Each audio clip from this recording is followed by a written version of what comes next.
Train હોય કે વિમાન, અત્યાર સુધી તમે સૌથી લાંબા અંતર અથવા તો સૌથી લાંબી ફ્લાઇટની મુસાફરી વિશે ઘણું સાંભળ્યું હશે.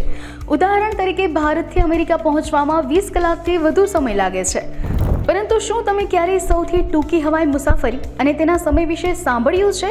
જો નહીં તો આજના નોલેજ કોર્નર પર હું જાનવી નિમાવત તમને એવા હવાઈ સફર વિશે જણાવીશ જે માત્ર 1 થી 2 મિનિટનો જ છે.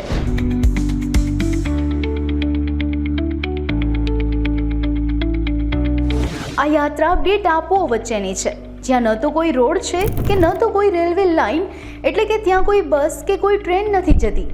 સ્કોટલેન્ડમાં ઓર્કની આઇલેન્ડ પર લોગન એર દ્વારા 2 ટાપુઓ વચ્ચે આ ફ્લાઇટ્સનું સંચાલન કરવામાં આવે છે અને લગભગ 50 વર્ષથી આ ફ્લાઇટ સેવા ચાલુ છે. આ ફ્લાઇટ 2 ટાપુઓ વેસ્ટ્રે અને પાપા વેસ્ટ્રે વચ્ચેનું 2.7 કિલોમીટરનું અંતર લગભગ 1 થી 1.5 મિનિટમાં કવર કરે છે.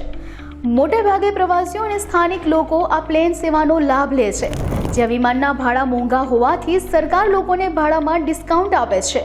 હાલના સમયમાં કંપનીઓ એક ટાપુથી બીજા ટાપુ પર જવા માટે લગભગ 17 થી 18 પાઉન્ડ એટલે કે 1500 થી 1800 રૂપિયા સુધીનું ભાડું લે છે.